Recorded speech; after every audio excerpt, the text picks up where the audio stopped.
My name is Darren Gerdes, and this is a daily brief. 1,060 invaders off the battlefield. It is theoretically possible that there'll be to 400,000 killed or wounded, not by Sunday like I predicted, but even by Saturday. Like, I mean, at the rate that they're going, it's phenomenal. And that's more than a week before to the 2-year mark. It's wow. Okay. Armed Forces of Ukraine with the intelligence agency have confirmed the destruction of a Russian ship, the Caesar Kunikov. It's another landing vessel. Here's some video of it here. And I'll probably do another entire video about this. I'm just showing you some highlights. Russia's silent on the Caesar Kunikov being promoted to submarine, but here's before and here's after, and here's actually the video footage of it. It was the same kind of deal with the seaborne drones, and you can see what the seaborne drones cameras are showing as they're heading in towards it. It's the same stuff that we saw before. It's really bizarre that this keeps happening. More than one third of the entire Russian Black Sea fleet has now been destroyed by an army that has no navy. So the Senate just passed the bill that would support Ukraine to the tune of $61 billion and Taiwan and Israel. And now some Republicans are calling for the ouster of Mitch McConnell. They're a minority voice within the Senate. They have no power to do this. It's just a good headline.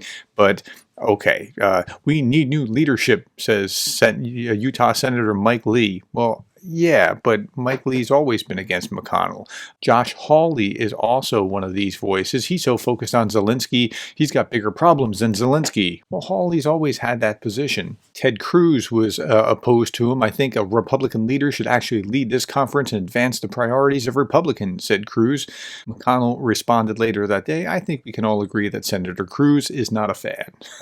So there's, you read headlines about this that like, oh no, there's this friction within. There's always been some friction within the party, and that's nothing new. But what is news is that for some reason that I can't understand, House Republicans impeached Homeland Security Secretary Mayorkas.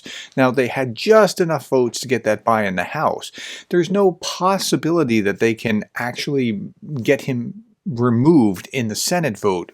With a 2/3 majority, you're just not going to be able to do it. But they're doing it anyway. It seems more like they want him to follow the law and deal with the illegal immigrants coming over the border. But this seems more like a protest vote than anything else because they know that nothing's actually going to happen. He will not get removed. And I'm not even sure what to make of why they would go and press when they know that there's no possibility. But I guess the Democrats had no possibility of impeaching Trump and actually getting him removed either time. I mean, they can give him a black eye, but they couldn't actually, the math just was not there to remove him on either count. So I don't know what's motivating that, but this seems like a foolish thing to be doing. It's just going to anger independents when we get to the general election. Okay. That's all that I have for right now. We may very well do another video just about the sinking of the ship. Thank you for your time, the likes, the shares, the subscribes, and thank you for being the kind of person that cares about Ukraine.